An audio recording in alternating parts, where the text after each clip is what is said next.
नमस्कार मित्रांनो, माझ्या शेळके वकील चॅनलमध्ये तुमचं सहर्ष स्वागत आहे.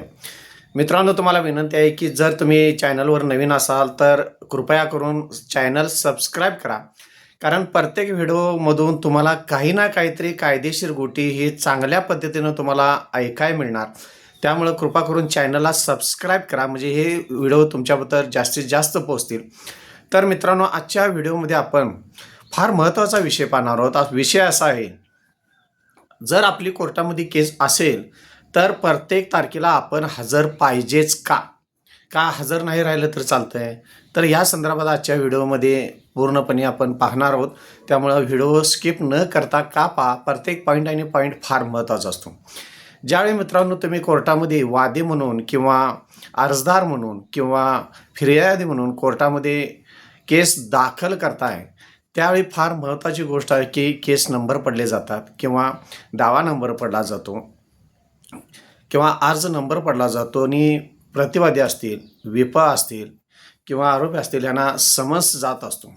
समन्स गेल्यानंतर फार महत्त्वाची गोष्ट आहे, तुम्ही कोर्टामध्ये हजर राहिलं पाहिजे का नाही राहिलं पाहिजे. आता दिवाणी दाव्यामध्ये प्रोसेस किंवा अर्जाच्या प्रोसेसमध्ये असे होते, दावा दाखल केल्यानंतर समन्स कोर्टाकडे इश्यू झाल्यानंतर वादीला समज जोपर्यंत भेटत नाही आणि त्यांचं म्हणणं येत नाही तोपर्यंत कोर्टात जायची गरज नसते.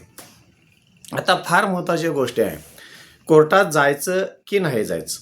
काही दिवाणी केसेस असतील किंवा तुमच्या घटस्फोटाच्या केसेस असतील, डोमेस्टिक व्हायलन्सची केस असतील किंवा अन्य केसेस असतील, तर मित्रांनो पहिली एक गोष्ट लक्षात ठेवा, ज्या काही केसेस असतील तर कोर्टानं तुम्हाला सुरुवातीला समन्स असं पाठवलेलं असतं की तुम्ही स्वतः हजर राहा कोर्टामध्ये आणि तुमचं जे काय म्हणणं असेल ते मांडा किंवा तुमच्यातर्फे एखाद्या वकिलांना तुम्ही कामामध्ये हजर करा आणि तुमचं म्हणणं मांडा. याचा अर्थ काय की तुम्ही तुमची स्वतःची केस कोर्टामध्ये चालवू शकता.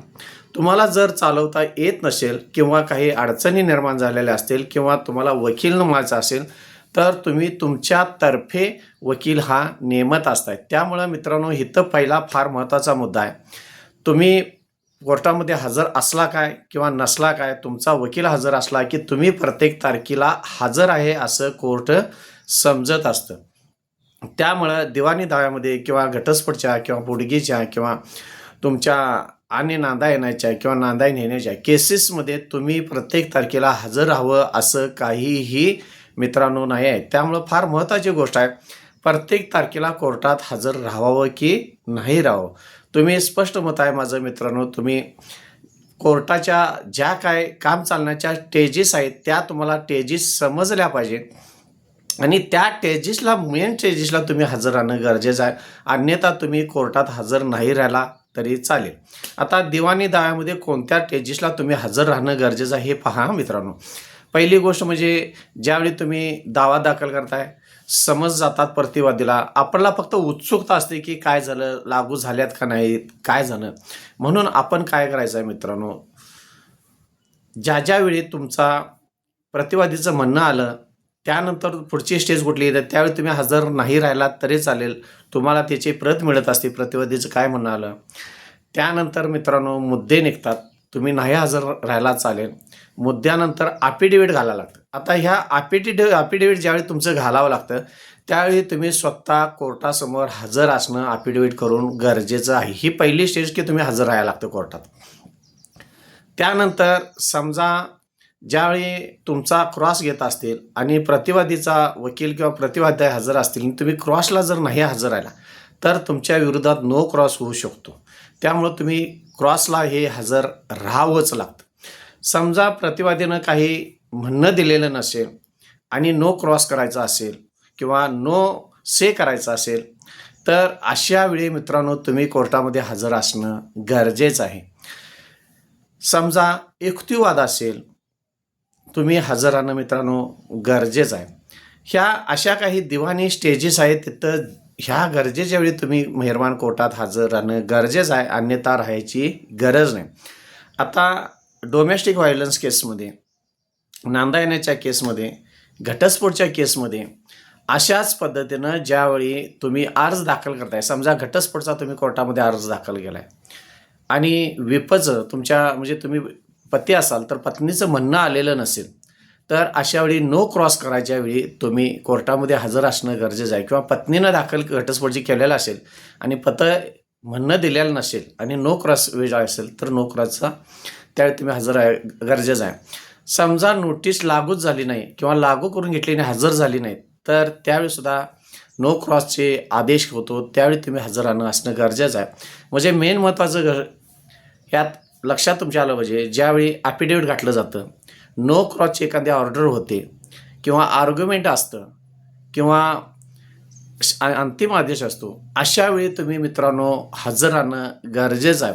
आता क्रिमिनल केसेसमध्ये 70 ते 80% फक्त हजर राहावं लागत असतं. अन्यथा इतर वेळी तुम्ही तुमचा कोर्टामधला स्वभाव कसा आहे, तुम्ही जजसमोर गेल्यानंतर तुमचं वागणूक कशी आहे, जर तुम्ही जजना समजलं असेल की ही व्यक्ती चांगली आहे, हा वादी चांगला आहे, हा प्रतिवादी चांगला आहे किंवा हा आरोपी चांगला आहे, त्यावेळी तुम्हाला माफीनामा करून तुम्हाला सूट देण्यात येत असते. त्यामुळे प्रत्येक तारखेला जावंच असं काहीही मित्रांनो गरज नाही त्यामध्ये.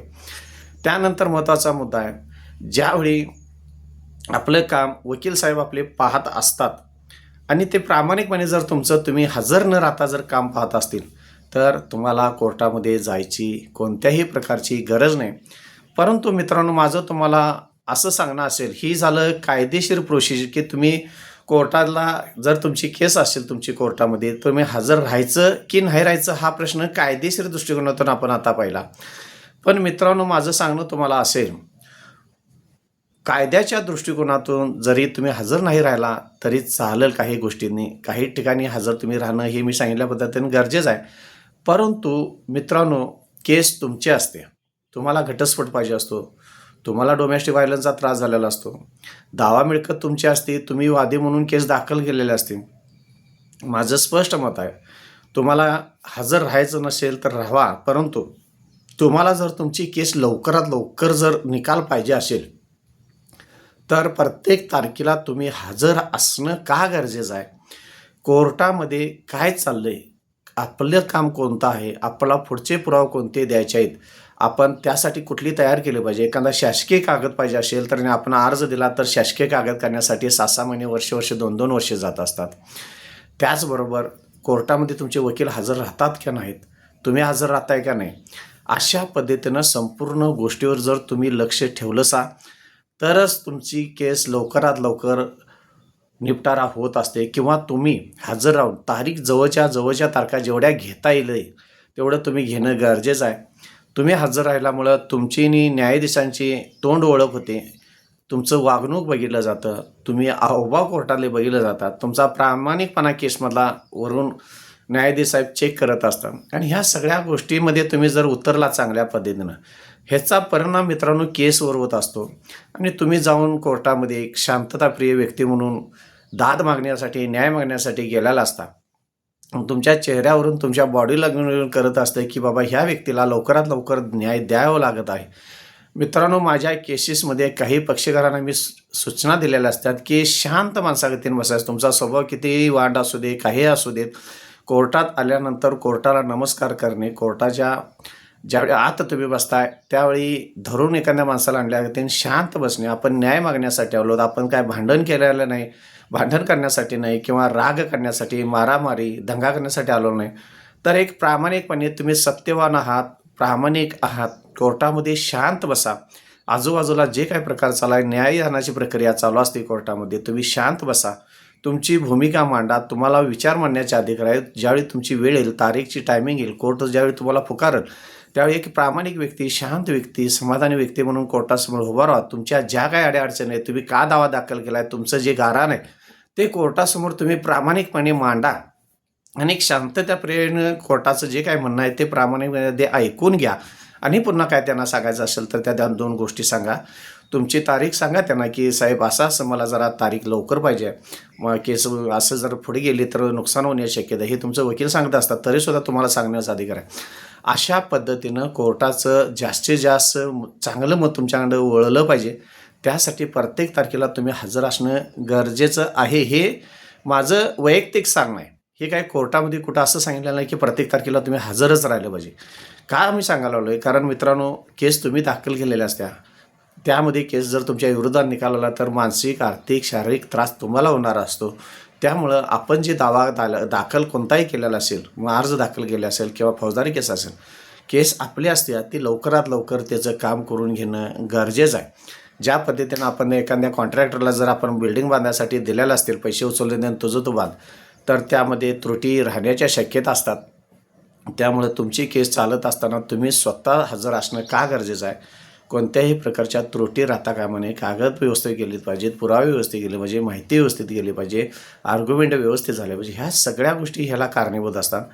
त्यामुळं मित्रांनो, तुम्ही कोर्टामध्ये काही तारखेला हजर नसला तरी चालेल, महत्त्वाच्या तारखेला हजर राहणं गरजेचं आहे. ही कायदेशीर बाजू जरी झाली असेल तर माझं स्पष्ट सांगणं आहे मित्रांनो, कुणी किती जरी कायद्याच्या दृष्टिकोनातून तुम्ही तारखेला येऊ नका म्हणला, केस तुमचे आहे, त्रास तुम्हाला आहे, मानसिक त्रास आहे, आर्थिक त्रास आहे, फॅमिली डिस्टर्ब होत असत्या, आपलं निम्मा आयुष्य कोर्टामध्ये जायचं असतं. लवकरात लवकर तारखा घेऊन लवकरात लवकर आपला केसचा निकाल लागावा यासाठी मित्रांनो तुम्ही स्वतः प्रत्येक तारखेला हजर असणं गरजेचं आहे आणि जे काही स्टेजेस असतील त्याच्यावर लक्ष ठेवणं सुद्धा गरजेचं आहे. आणि माझे असेच व्हिडिओ पाहत राहा. पुन्हा एकदा माझी रिक्वेस्ट आहे, तुम्हाला जर सबस्क्राईब केलं नसेल तर सबस्क्राईब करा, लाईक करा, शेअर करा. धन्यवाद मित्र.